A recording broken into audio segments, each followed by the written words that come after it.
Welcome to కీటాక్స్.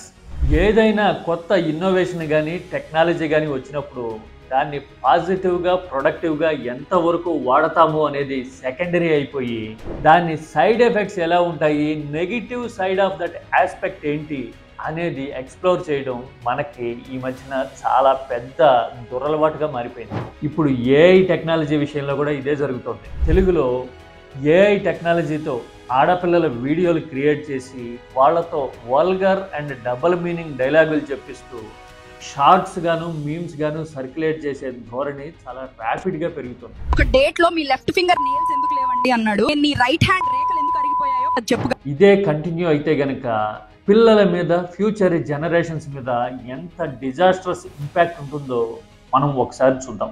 తల్లిదండ్రులు ఖచ్చితంగా దృష్టి పెట్టి తీరాల్సిన విషయం ఇది. This is కీటాక్స్.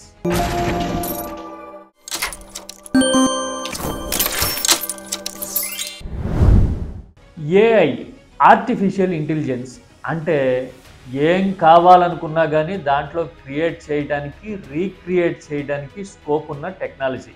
మరీ ముఖ్యంగా ఎంటర్టైన్మెంట్లో ఈ ఏఐ టెక్నాలజీ ఎలాంటి వెర్రితల్లేస్తోంది అనేది చూస్తే గనక చాలా బాధ అనిపించడంతో పాటు భయం కూడా వేస్తుంది.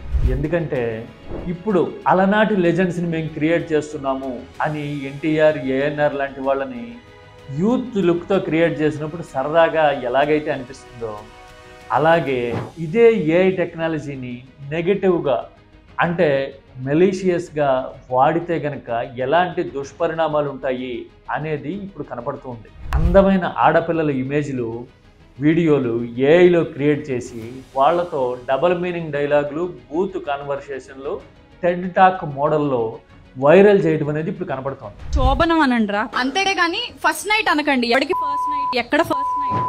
జనరల్గా హ్యూమన్ బ్రెయిన్ ఎప్పుడైనా సరే పాజిటివిటీ కంటే నెగిటివిటీ వైపే ఎక్కువ అట్రాక్ట్ అవుతుంది. కాబట్టి ఇవి within no time popularise అవుతూ ఉన్నాయి. పెద్దవాళ్ళు, కాస్త డెసిషన్ మేకింగ్ తెలిసిన వాళ్ళు, డెసిసివ్ థింకింగ్ ఉన్న వాళ్ళ విషయంలో అయితే పర్వాలేదు. కానీ అదే టీనేజ్లో ఉన్న పిల్లలు, ఇప్పుడిప్పుడే సమాజాన్ని చూస్తున్న వాళ్ళ మీద ఈ వీడియోలు చాలా దుష్ప్రభావాన్ని చూపించే అవకాశం ఉంది. ఎందుకంటే ఆ వీడియోలో వాళ్ళు చెప్తున్న జోకులే మోడర్న్ లైఫ్ స్టైల్ ఏమో, అలా బతకడమే మోడర్న్ ఏమో, ఇవాళ రేపట్లో ఇదంతా కామన్ ఏమో అని వాళ్ళు అనుకుంటే, భావిస్తే గనక ఆ ప్రభావాలు చాలా తీవ్రంగా ఉండే అవకాశం ఉంటుంది. అంటే మొరాలిటీ పరంగానే కాదు, భవిష్యత్ జనరేషన్స్ మీద అన్ని రకాలుగానే ఇది నేరుగా ప్రభావం చూపించే దుష్పరిణామం. మరి దీని విషయంలో ఎలాగ కంటైన్ చేయొచ్చు?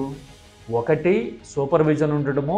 పెద్దవాళ్ళు ఎప్పటికప్పుడు కీప్ ఎన్ ఐ అంటాం కదా, అలాగా ఒక కన్నేసి ఉంచడం అనేది ఒక పాయింట్ అయితే, ప్రభుత్వాల వైపు నుంచి ఏ రంగాల్లో ఫుల్ ఫ్లెడ్జ్డ్గా 100% ఏఐని వాడడానికి స్కోప్ ఉంది అనే రిస్ట్రిక్షన్స్ తీసుకురావడంతో పాటు కొన్ని కీవర్డ్ సెట్టింగ్ లాంటిది ఏమైనా చేసేందుకు అవకాశం ఉంటుందా అంటే ఫలానా మాటలు కానీ, పదాలు కానీ, టాపిక్లు కానీ వాడితే ఏఐ సపోర్ట్ చేయదు అనే క్యాప్ని ఏమైనా తీసుకురాగలుగుతామా లాంటి ఆలోచనలు తప్పకుండా చేసి తీరాల్సిన పరిస్థితులు ఇప్పుడు వచ్చినాయి. ఆల్రెడీ రష్యా లాంటి దేశాలు ఇదే విషయం మీద ఆలోచిస్తూ ఉన్నాయి. అందులోనూ ఇండియా లాంటి సంప్రదాయబద్ధమైన కుటుంబ విలువలకి వాల్యూ ఇచ్చే దేశంలో ఈ ఏఐ టెక్నాలజీ అనేది మన వ్యక్తిగత జీవితాలకి గొడ్డలి పెట్టు కాకూడదు అంటే ఖచ్చితంగా లిమిటేషన్స్ ఉండి తీరాలి. అయితే లిమిటేషన్స్ గురించి మాట్లాడితే క్రియేటివిటీని కంటైన్ చేస్తారా అంటూ ఉంటారు. క్రియేటివిటీ అనేది పాజిటివ్ ఎంజాయ్మెంట్కి, ఎన్హాన్స్మెంట్కి పనికొస్తే పర్వాలా.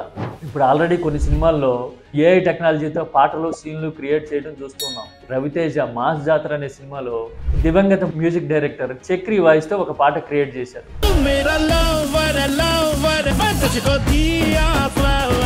ఇది చక్రి అభిమానులకి కొంత ఫన్గానే ఉంటుంది, ఆయన కుటుంబానికి కూడా అభ్యంతరం లేదు కాబట్టి ఇది చాలా వరకు పర్వాలా. అలాగే కన్నడలో లవ్ యూ పేరుతో ఫుల్ లెంగ్త్ ఏఐ టెక్నాలజీతో ఒక సినిమానే తీసేశారు. అంటే ఇందులో టెక్నీషియన్లు, టెక్నాలజీ మొత్తం అంతా ఏఐతోనే ఉంటుంది.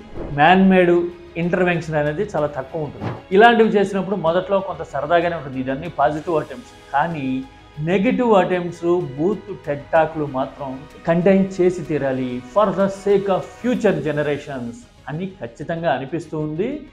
కీటాక్స్ మెరుగైన ఆలోచనల కోసము, రేపటి భవిష్యత్తు మీద పాజిటివ్ ఇంపాక్ట్ చూపించడానికి తన వంతు బాధ్యతగా ఈ సూచనలు చేస్తూ ఉంది. మీరు అగ్రీ అవుతారా? This is కీటాక్స్.